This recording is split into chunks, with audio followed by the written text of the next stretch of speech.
He fixed the Queen's ship for free, not knowing she'd been testing husbands. Before we dive into this story, drop a quick hi in the comments and tell me where you're watching from. It really helps support the channel. The orbital dock at Station Kepler-4 was a graveyard of broken dreams and failed machinery. And Nathan Brooks had seen every kind of disaster that could befall a starship. He wiped his grease-stained hands on an even greasier rag, surveying the gutted engine core of a mining hauler that had seen better days 3 decades ago. Life as an independent mechanic on a frontier station meant scraping by, taking whatever jobs came through the airlock, and never quite making enough to call it comfortable.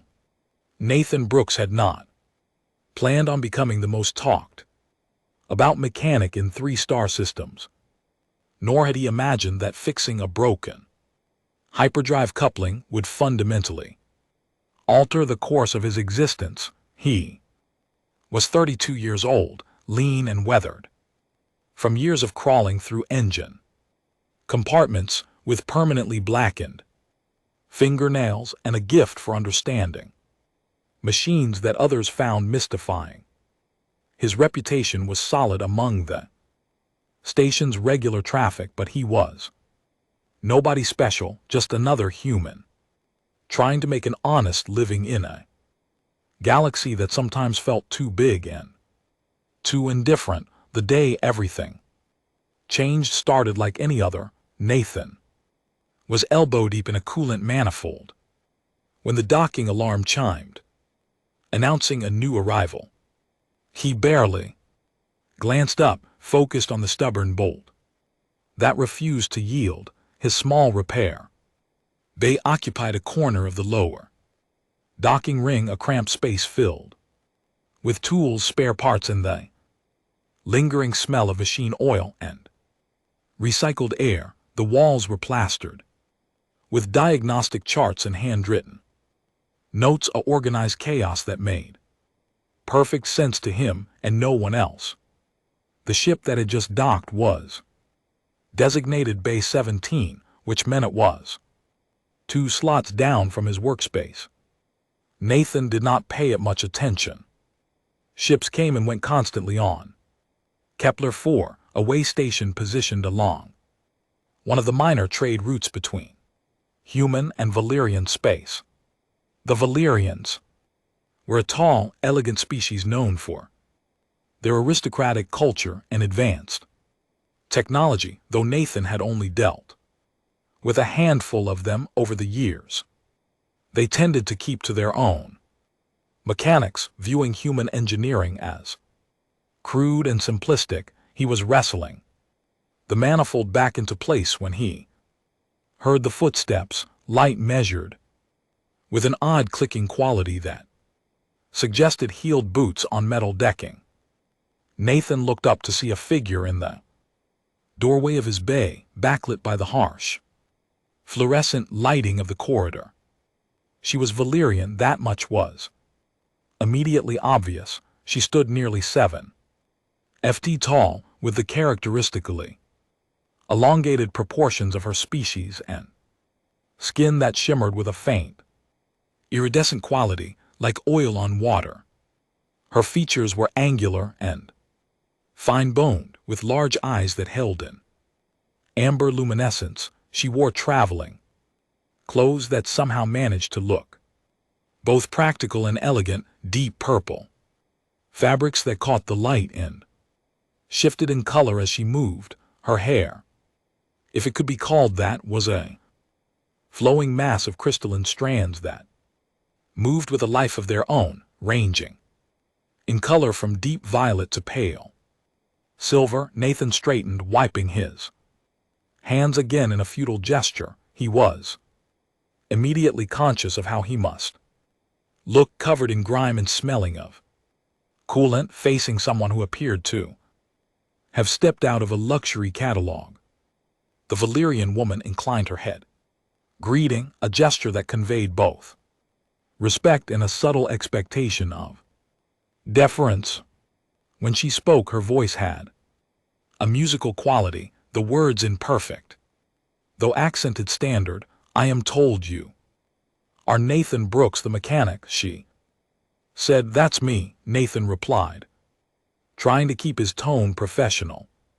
What can I do for you? The woman stepped fully into his workspace, her eyes scanning the cluttered interior with an expression Nathan could not quite read. Valyrian faces were harder to interpret than human ones, their emotional expressions subtle and often conveyed through the movement of their crystalline hair and the slight color shifts in their skin. My vessel has developed a malfunction in the hyperdrive coupling, she explained.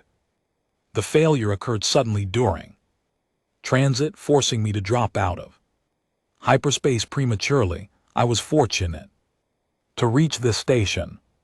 I require the services of a mechanic to assess and repair the damage. Nathan nodded. Sure, I can take a look. What kind of ship are we talking about? A Solarian class courier, she replied. Bay 17. Nathan felt his eyebrows rise. Solarian courier was serious hardware, one of the fastest and most advanced ship designs in Valyrian space. They were also notoriously complex, filled with systems that required specialized knowledge and expensive parts. He had never worked on one before, though he had studied their schematics out of professional curiosity. That's pretty high-end machinery, he said carefully. I'm not sure I have the parts for a Valyrian hyperdrive on hand, and they can be expensive to source. The woman waved a hand dismissively. Cost is not a concern. I simply need the repair completed as quickly as possible. I was informed that you are skilled, that you possess an intuitive understanding of mechanical systems that transcends formal training. Nathan felt a flush of pride at the compliment, though he tried not to show it. Well, I do my best. Let me grab my diagnostic kit and we'll see what we're dealing with. He collected his tool, slinging a heavy bag over his shoulder, and followed the Valyrian woman out of his bay and down the corridor. She moved with a gliding grace that made her seem to float rather than walk, her crystalline hair swaying behind her. As they walked, Nathan tried to make conversation. I don't think I caught your name, he said. She glanced back at him, and for a moment something flickered across her face, an emotion he could not identify. You may call me Saralith, she said. Nice to meet you. Saralith, you traveling alone for the moment? Yes, she replied, though I expect that will change soon. They reached Bay 17, and the access hatch slid open at Saralith's touch. Nathan followed her inside and stopped short, momentarily stunned by what he saw. The interior of the ship was magnificent, all flowing curves and luminescent panels with a design aesthetic that blended function and beauty in a way human engineering rarely achieved. Everything gleamed with perfect maintenance, from the polished deck plates to the softly glowing control surfaces. The engine room is aft, Saralith said, gesturing toward a curved corridor. I will leave you to your work. Please inform me when you have completed your assessment. Nathan made his way to the engine compartment, his professional eye cataloging details as he went. The ship was immaculate, clearly expensive, and equipped with systems he recognized from technical manuals but had never seen in person. When he reached the engine room, he let out a low whistle. The hyperdrive core was a work of art, a crystalline matrix suspended in a magnetic containment field pulsing with residual energy. He set down his toolkit and began his Examination. The diagnostic scanner confirmed what Saralith had described, a fractured coupling in the field generator that regulated the hyperdrive. Spatial compression. It was a serious problem, but not catastrophic, the kind of thing that would prevent the ship from entering hyperspace but would not cause immediate danger. Nathan traced the system pathways, following the energy flows and checking each component. The Valyrian systems were elegant but delicate, designed with precision tolerances that left little room for improvisation. As he worked, he began to notice something odd. Several of the components showed signs of deliberate stress, war patterns that suggested they had been pushed beyond normal operating parameters. It was subtle, the kind of thing only someone with his experience would spot, but it was definitely there. Even more curious, the fracture in the coupling itself had characteristics that seemed almost intentional, as if someone had carefully induced a failure that would be serious enough to require immediate repair, but not dangerous enough to risk the ship or its occupant. Nathan frowned, running his scanner over the component again. It made no sense. Why would anyone deliberately sabotage their own ship? He pushed the question aside and focused on the repair. The coupling would need to be replaced, and while he did not have an exact match in his inventory, he had something that might work with some creative modification. Valyrian and human technology operated on similar principles, even if the implementation differed. If he could adapt a human field regulator to interface with the Valyrian systems, it should restore functionality. Nathan spent the next 3 hours immersed in the work, losing himself in the familiar rhythm of problem-solving and mechanical manipulation. He fabricated adapter brackets, recalibrated energy flows, and coaxed the hybrid system into harmony. It was challenging work, the kind that required both technical knowledge and intuitive understanding, and he loved it when machines cooperated with him. Like this, when the solutions emerged from some place deeper than conscious thought, he felt truly alive. Finally, he activated the repaired system and watched as the hyperdrive core stabilized, its pulsing light settling into a steady, healthy glow.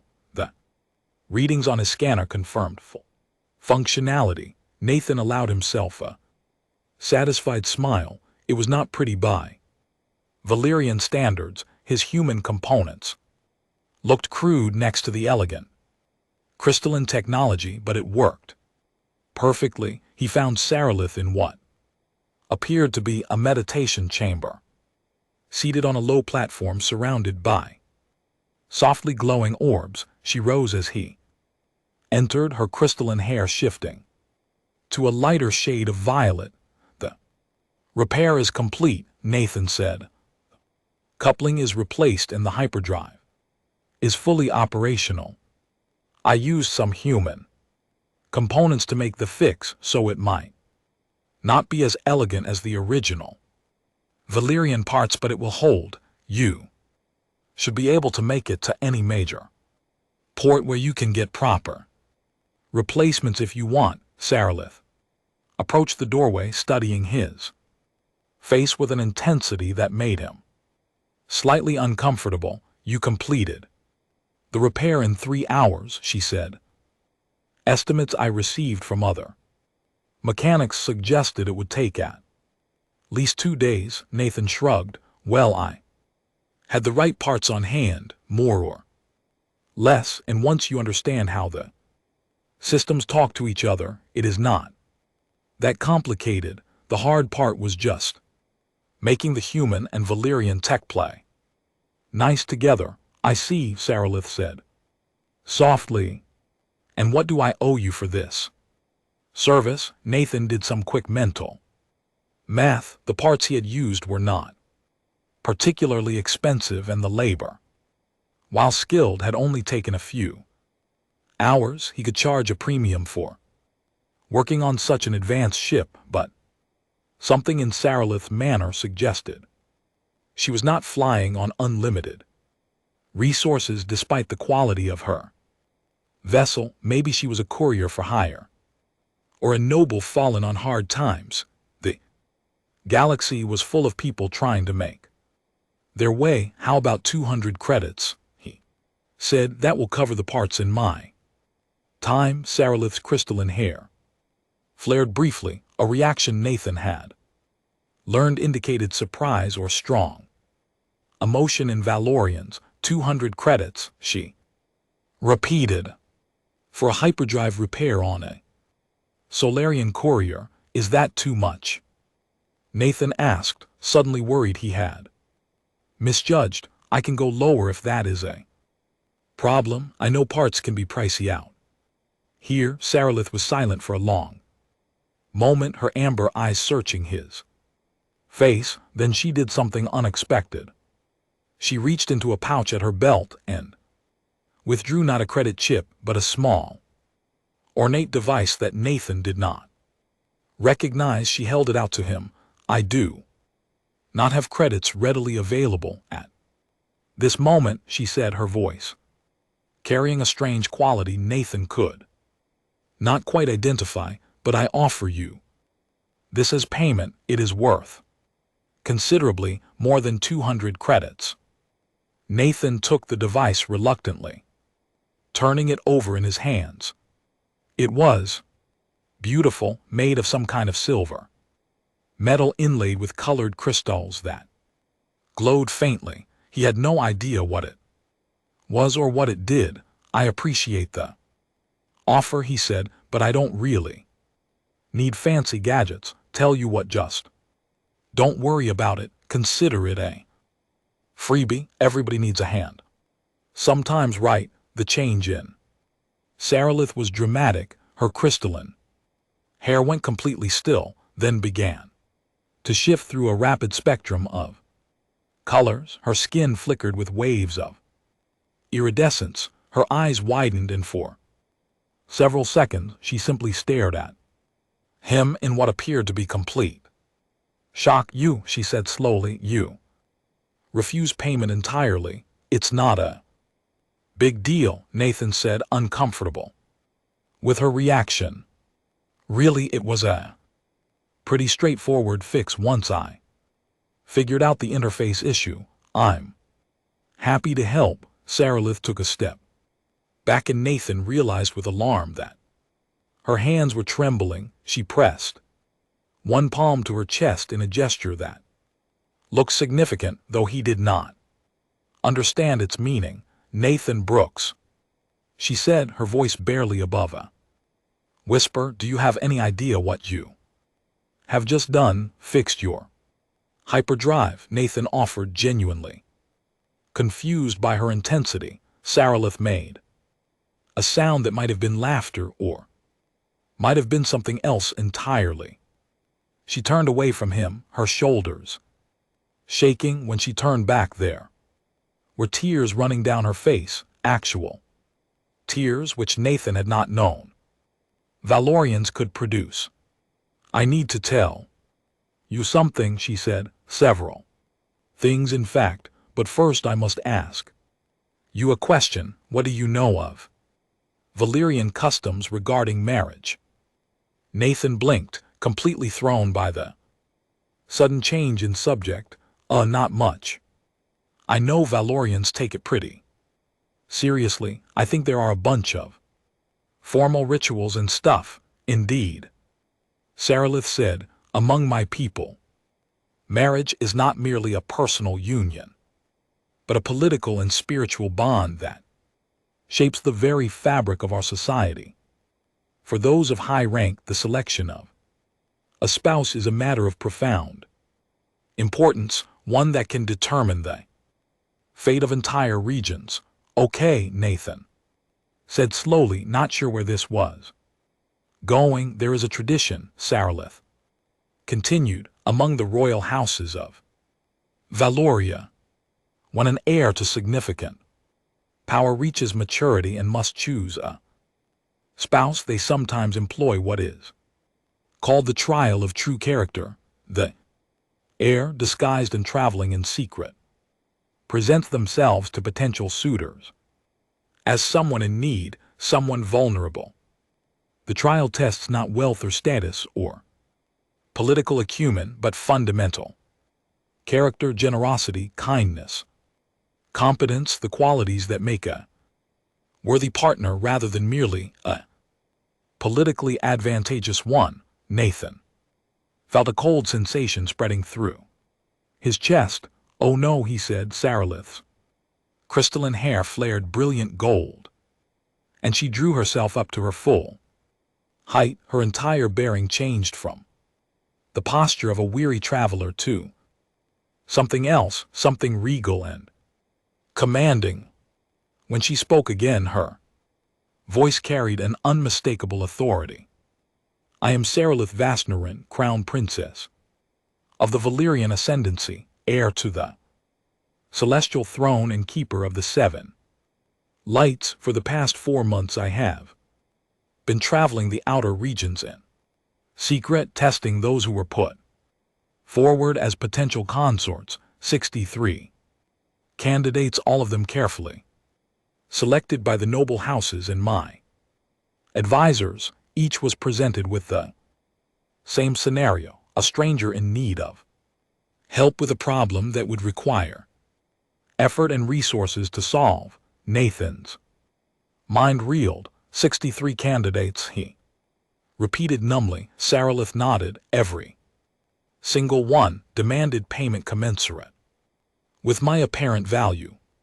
Some charged exorbitant fees, seeing an opportunity to profit from someone they perceived as wealthy but desperate. Others refused to help at all, deeming the task beneath them or too difficult.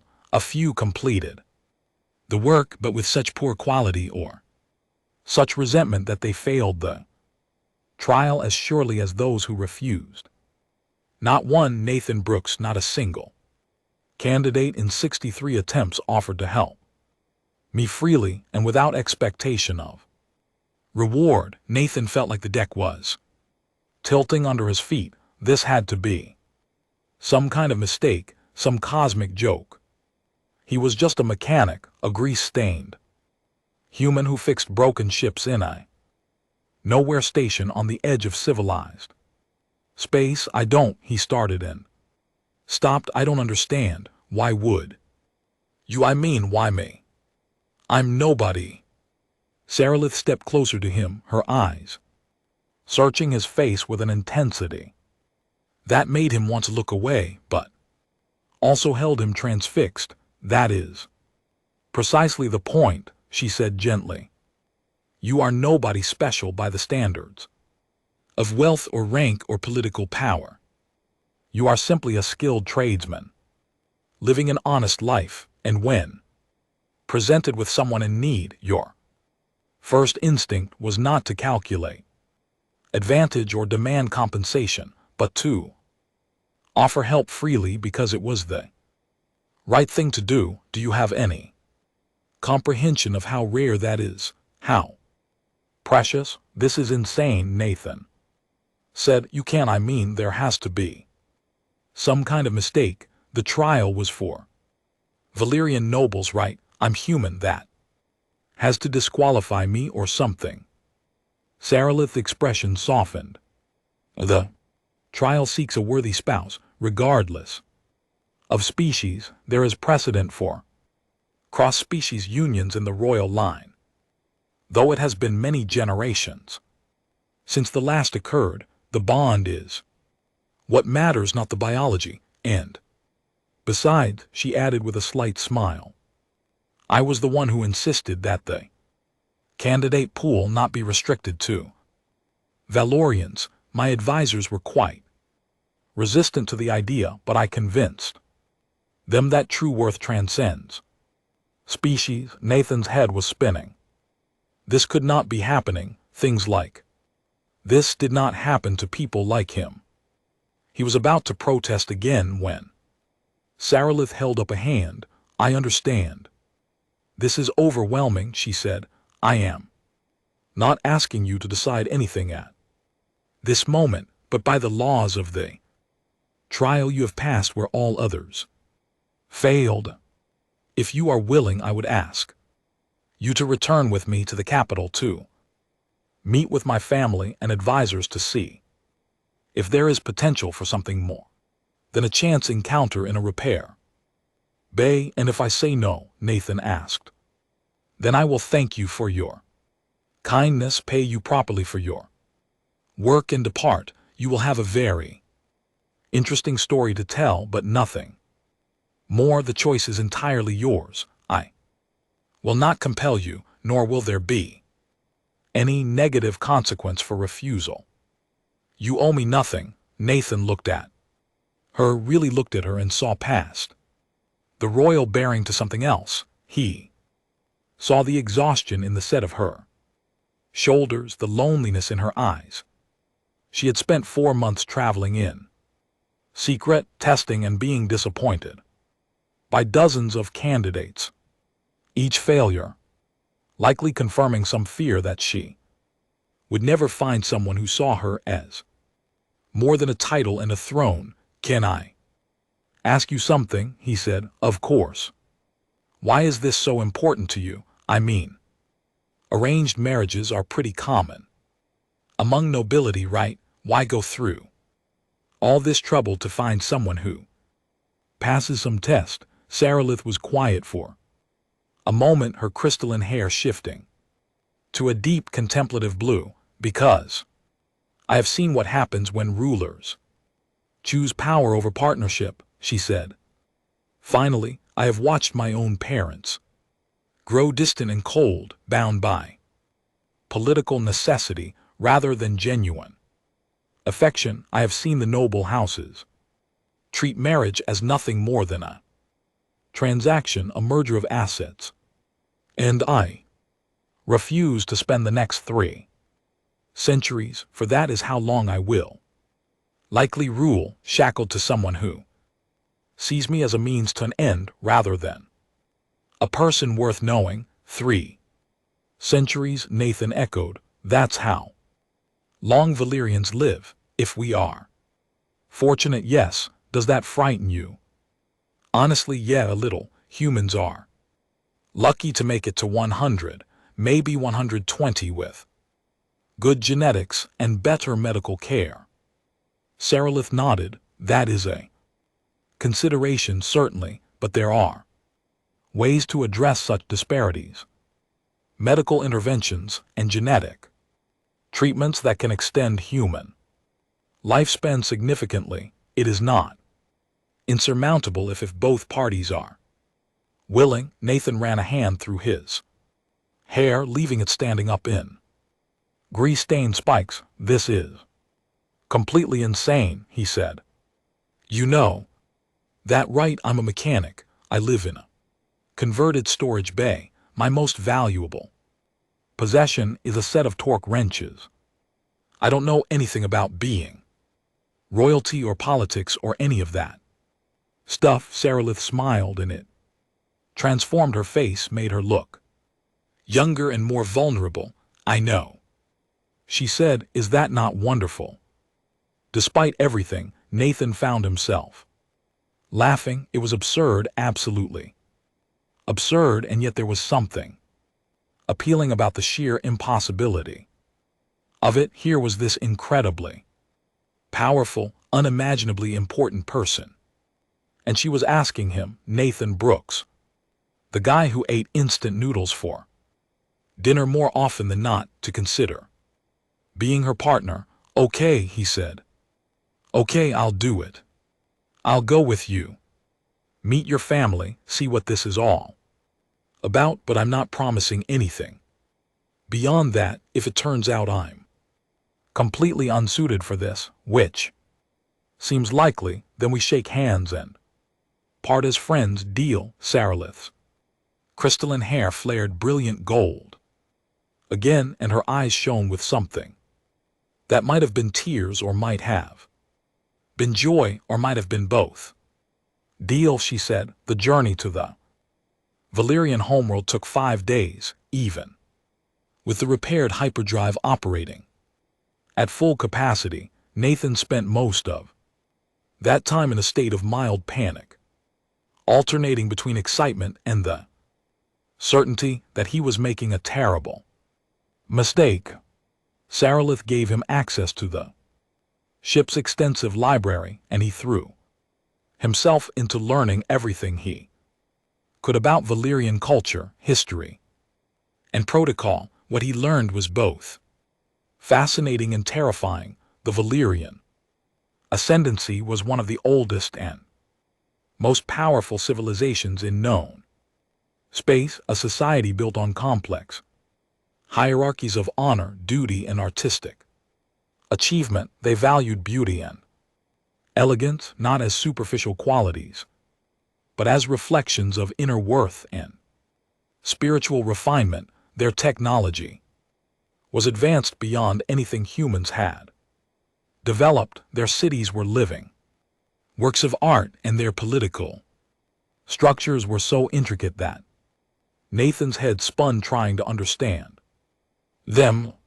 Saarlith spent hours with him, patiently explaining customs and answering his endless questions. She was surprisingly easy to talk to. Once the initial shock wore off, she had a dry sense of humor that caught him off guard, and she seemed genuinely interested in his life and experiences, asking him about his work, his childhood on Earth, his decision to become a mechanic. What Nathan gradually came to understand was that beneath the regal bearing and the political importance, Saarlith was lonely. She had been raised in isolation, educated by the finest tutors, surrounded by servants and advisors, but few real friends. Everyone she met wanted something from her: access to power, political favors, reflected glory.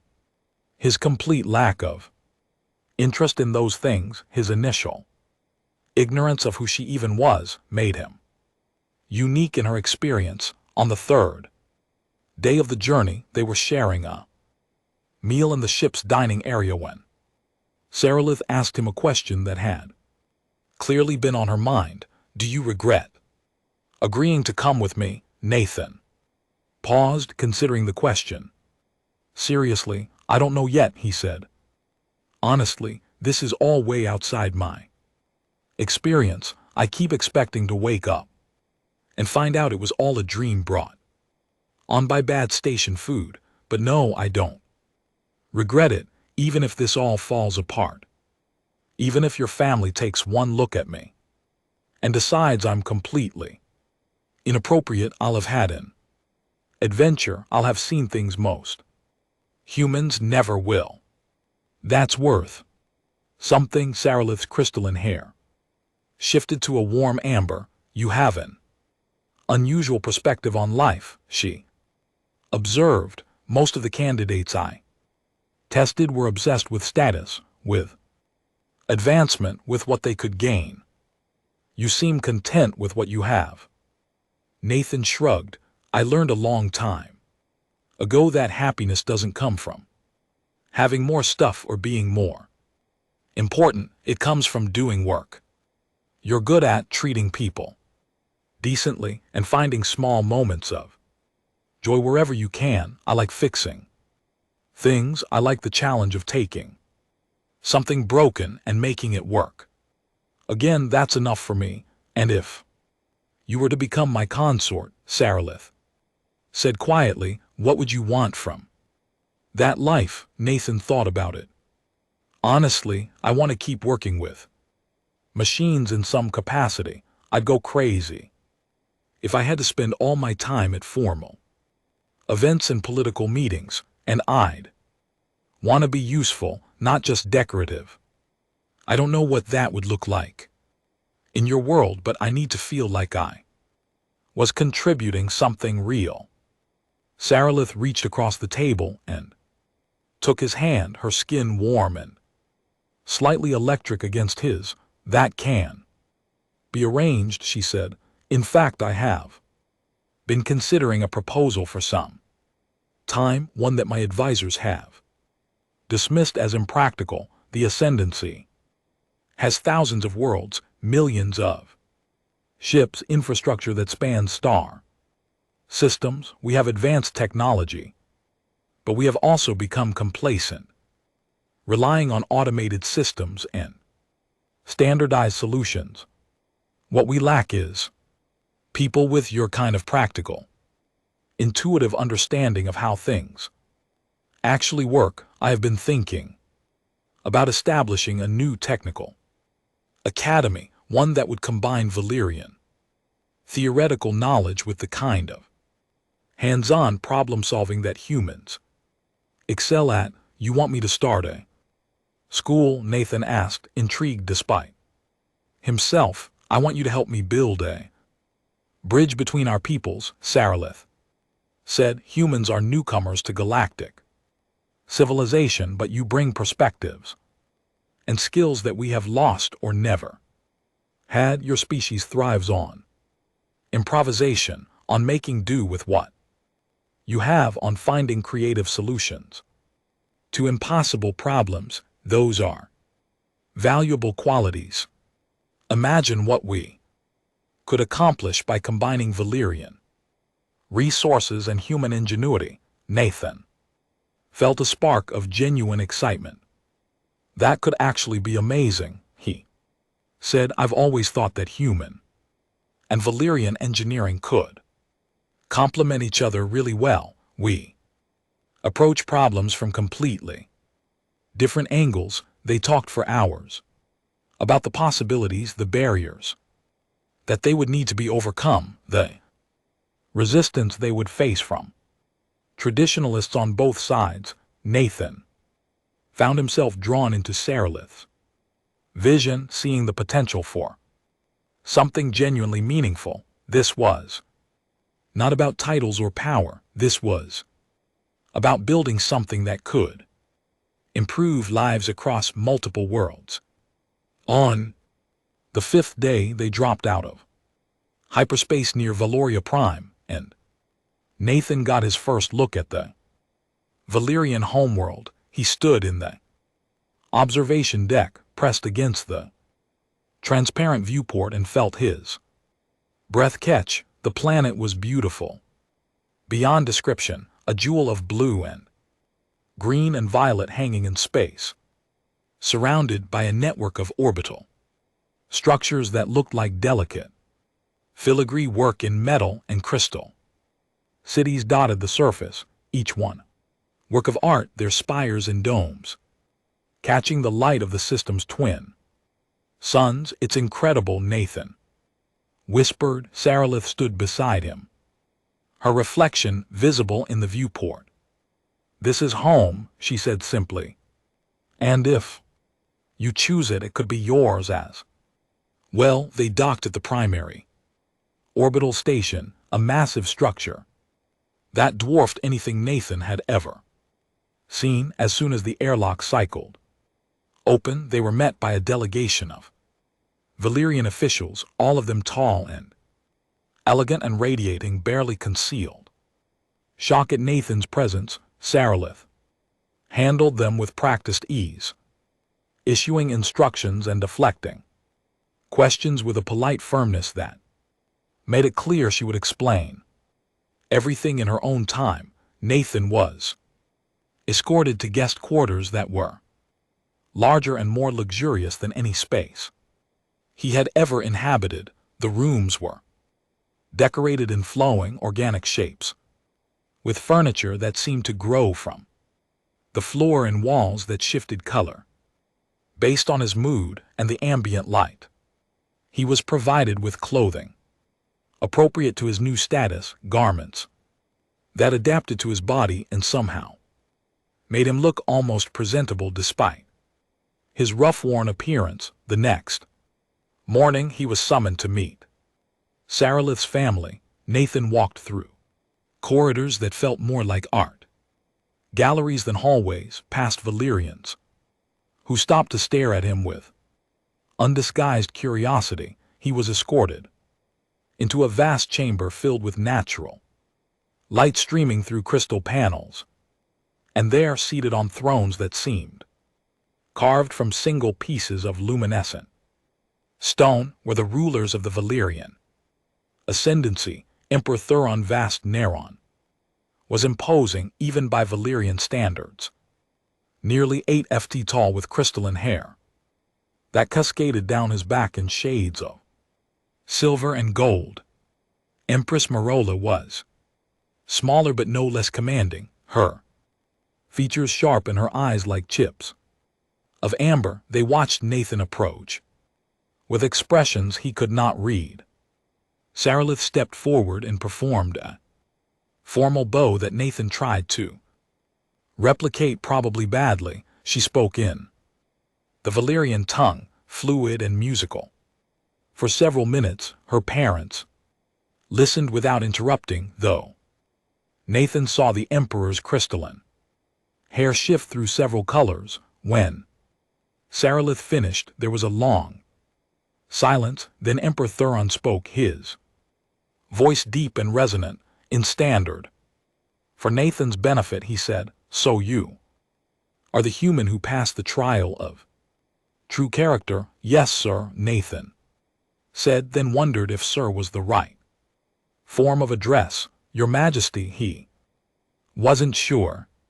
The Emperor's expression might have been amusement. "You repaired my daughter's vessel and refused payment. Why?" Nathan took a breath, knowing his answer mattered more than he could probably comprehend. "Because she needed help and I could provide it.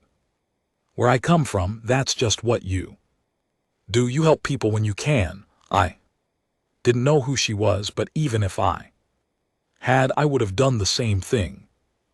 Person in need is a person in need, regardless of their title." Empress Marola leaned forward slightly. "And what do you want from us, Nathan Brooks? What do you hope to gain from this association with our daughter?" Nathan met her gaze directly, refusing to look away, even though every instinct screamed that he was being presumptuous. "Honestly, I don't want anything from you. I came here because Saralith asked me to, because I wanted to see if there might be something real between us. Beyond a chance meeting. I'm not interested in power or wealth or status. I'm a mechanic. I fix things. That's what I'm good at, and that's what makes me happy. If there's a place for someone like me in your daughter's life, great. If not, I'll thank you for the incredible experience and go back to my repair bay with no hard feelings." Silence that followed was so profound that Nathan could hear his own heartbeat. The Emperor and Empress exchanged a look, some communication passing between them that Nathan could not interpret. Then slowly Emperor Thuron began to smile. "Saralith," the Emperor said, turning to his daughter, "you have chosen well. This human has more courage and honesty than most of the nobles who have graced this chamber. If he is willing, and if you are certain, you have our blessing." Saralith's crystalline hair flared brilliant gold, and Nathan saw tears streaming down her face. She crossed to her parents and embraced them, something that clearly surprised them, but which they returned. When she turned back to Nathan, her face was radiant. The next weeks were a blur of activity. Nathan was formally introduced to the court, which created exactly the scandal Saralith had predicted. The noble houses were outraged, offended, and in some cases openly hostile to the idea of a human, a commoner, a mere mechanic, becoming consort to the crown princess.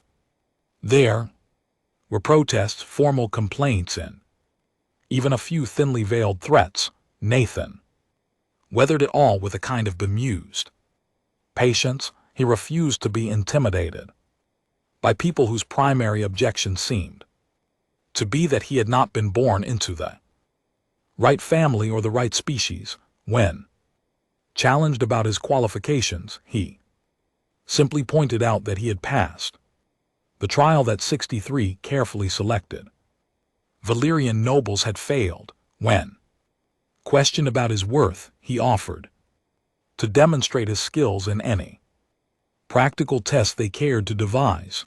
The turning point came during a formal gathering of the noble houses, a ritual event where grievances could be aired before the imperial family. One particularly vocal lord, a merchant prince named Taldarin, stood before the assembled court and declared that Nathan's selection made a mockery of Valyrian tradition and honor. He demanded that Nathan prove himself worthy through a formal challenge.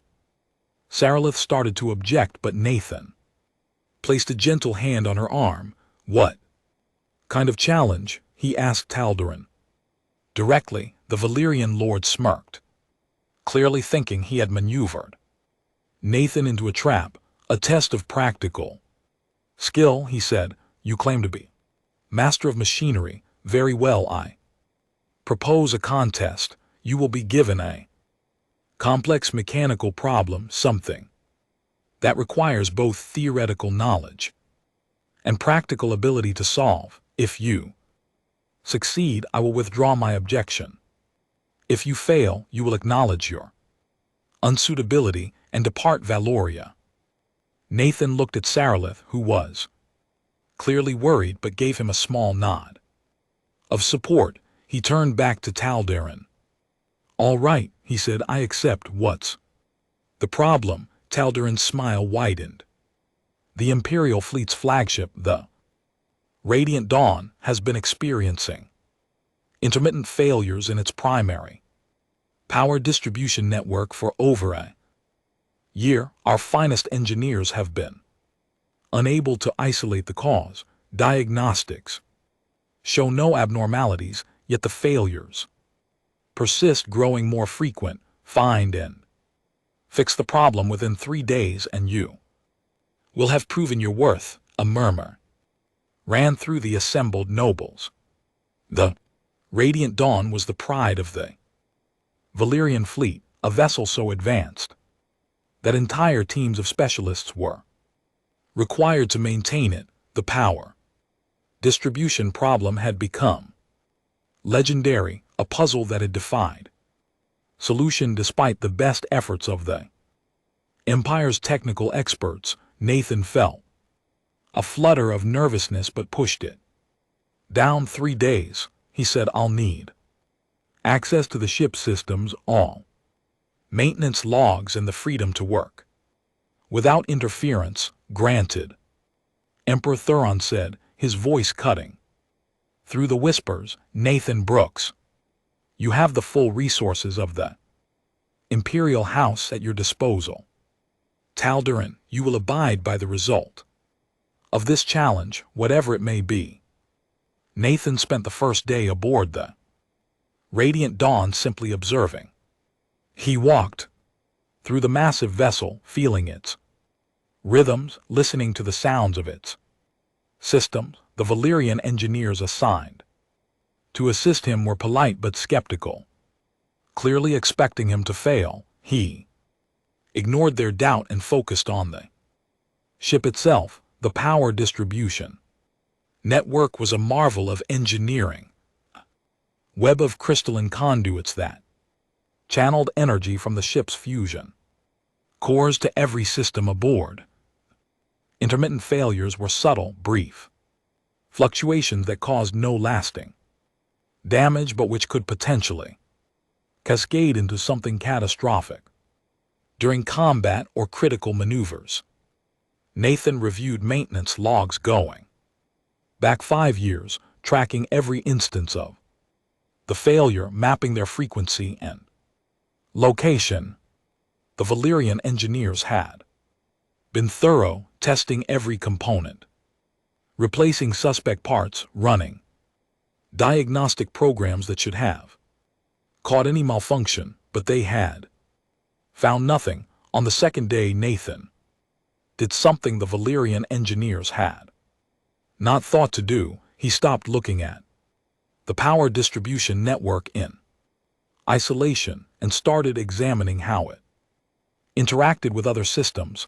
Valyrian engineering was elegant and specialized, each system designed to perform its function with maximum efficiency, but that specialization sometimes meant they missed the interactions between systems, the cascade effects that could occur when multiple components influenced each other in unexpected ways.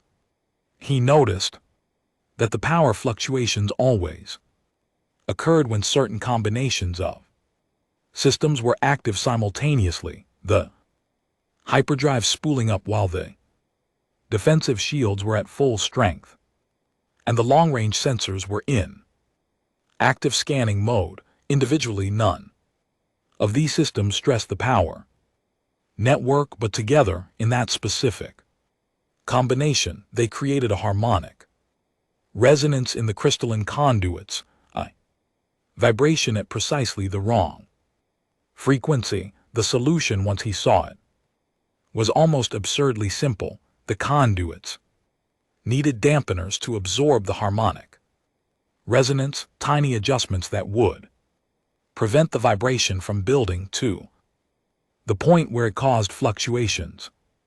It was the kind of practical fix that required no new parts, no theoretical breakthroughs, just an understanding of how real systems behaved under complex conditions. Nathan implemented the fix on the afternoon of the second day and ran the ship through every combination of system activations he could devise. The power distribution remained rock steady, no fluctuations, no failures, no problems. When he presented his findings to the assembled engineers, there was a long silence. Then the chief engineer, a grizzled Valyrian who had spent decades maintaining the Imperial fleet, began to laugh. It was a sound of pure delight, mixed with chagrin. Harmonics, he said, shaking his head. We never thought to check for harmonic interactions. We were so focused on the individual systems that we missed the forest for the trees. This human sees what we could not. Nathan completed the formal demonstration before the court on the morning of the third day, with Tal'Darin and the other nobles watching. The Radiant Dawn systems performed flawlessly under stress tests that would have triggered the failures dozens of times previously. When the final test concluded, Nathan turned to Tal'Darin and said simply, "Fixed." The merchant prince's expression was a mixture of anger and grudging respect. He performed a formal bow, deeper than Nathan had seen any Valyrian give to a human. "You have proven your worth, Nathan Brooks," he said, his voice tight. "I withdraw my objection." The Emperor stood and the court fell silent. "Let it be known throughout the ascendancy," he declared, "that Nathan Brooks has demonstrated not only skill but wisdom, not only knowledge but the humility to see what others missed. He is worthy to stand beside our daughter, and any who question this will answer to the throne itself." The formal bonding ceremony took place 1 month later, a spectacle that combined Valyrian tradition with elements Nathan chose to represent his human heritage. The ceremony was held in the crystal gardens of the Imperial Palace beneath a dome that showed the stars in perfect clarity. Thousands attended, nobles and commoners, Valyrians and representatives from dozens of other species, including a delegation from Earth who looked just as overwhelmed as Nathan felt. Saralith was radiant in ceremonial robes that shifted color with every movement, her crystalline hair woven with strands of precious metals. Nathan wore a formal attire that somehow managed to honor both Valerium elegance and human simplicity as they spoke the ancient vows binding their lives together in words that had been used for millennia. Nathan felt the weight of history and the possibility of the future pressing down on him in equal measure. When the ceremony concluded and they were presented to the assembled crowd as consort and princess, the cheers were deafening. Nathan looked out at the sea of faces, Valerium and human and everything in between, and felt something settle inside him. This was real. This was his life now. The years that followed were not easy. Nathan faced opposition from conservative factions, dealt with the constant pressure of public scrutiny, and struggled to find his place in a world so different from anything he had known. But Saarlith was beside him every step of the way, her strength complementing her vision, giving direction to his practical skills. Together they established the Institute of Integrated Engineering, a revolutionary academy that brought together Valerium theoretical knowledge and human practical innovation. Students from both species and dozens of others learned to approach problems from multiple angles, to value both elegance and effectiveness, to see the beauty, solutions that worked rather than just solutions that looked impressive. Nathan never stopped being a mechanic at heart.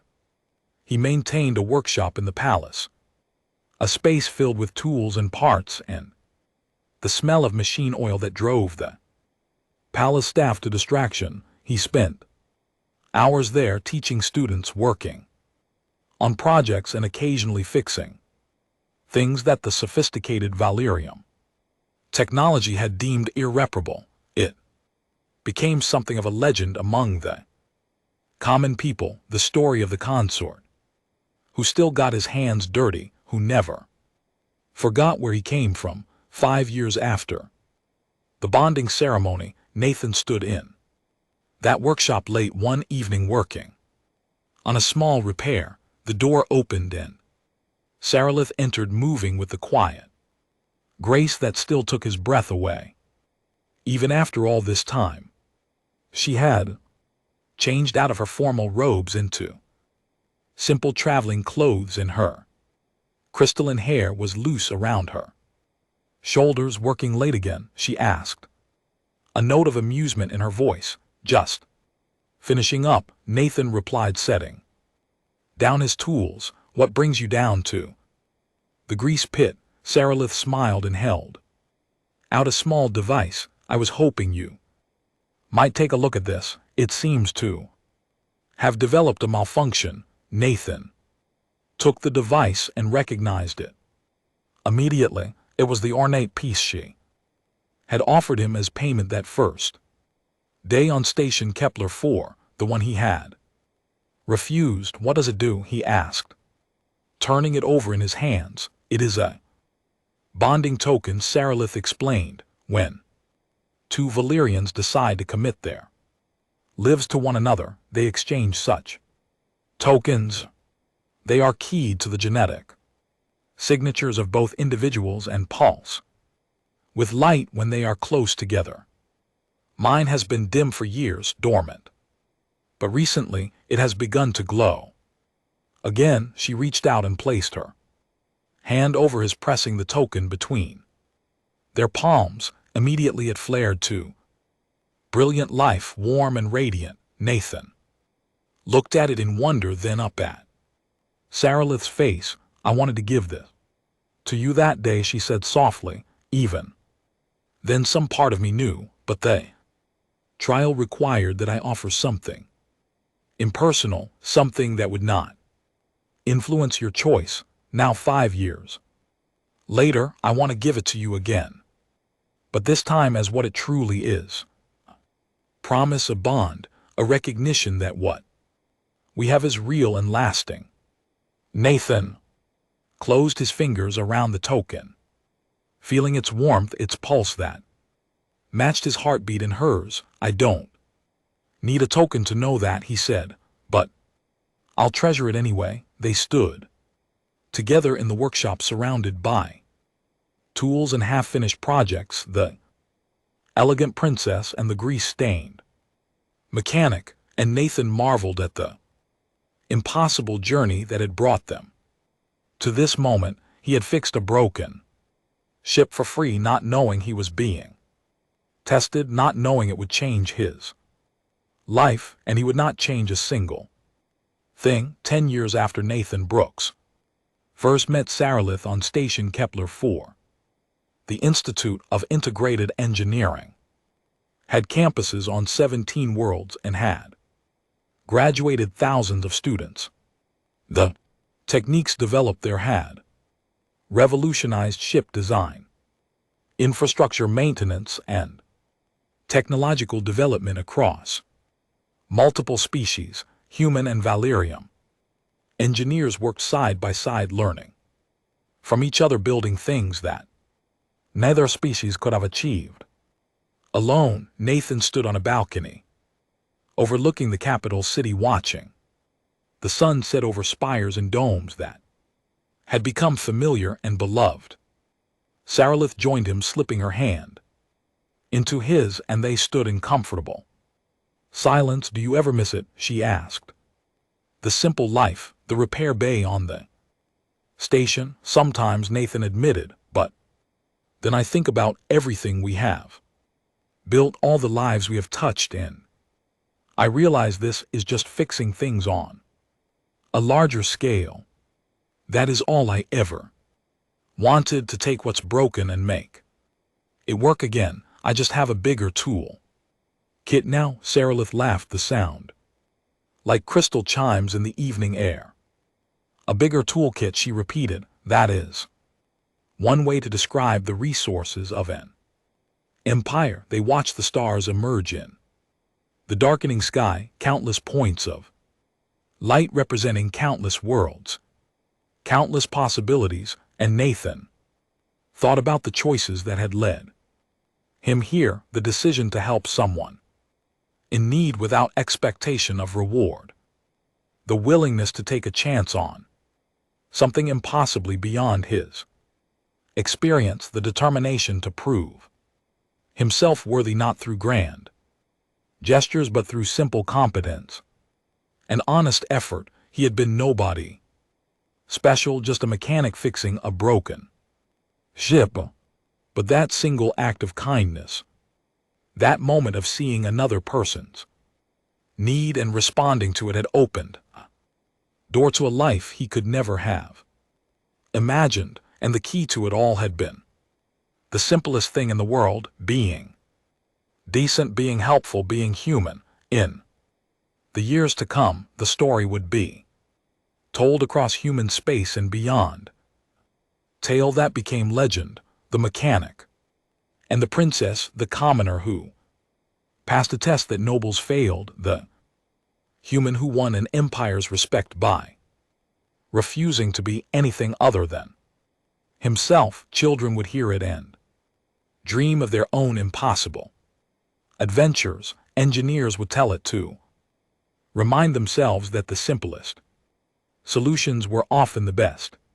And somewhere on a forgotten frontier station, a new generation of mechanics would work on broken ships and maybe, just maybe, wonder if their next customer might be someone extraordinary in disguise. But for Nathan Brooks, standing on a balcony with the woman he loved, watching the stars emerge over an alien world that had become home, the story was simply his life, and it was more than enough. And that was the end of the story. If you listened all the way to here, don't forget to leave feedback about what you thought of the story in the comments, whether positive or negative. Your feedback helps us improve. Also, leave your like and subscribe to the channel for more Stories like this one, and I'll leave here on the screen another video that I'm sure you'll like. Big hug and see you in the next story.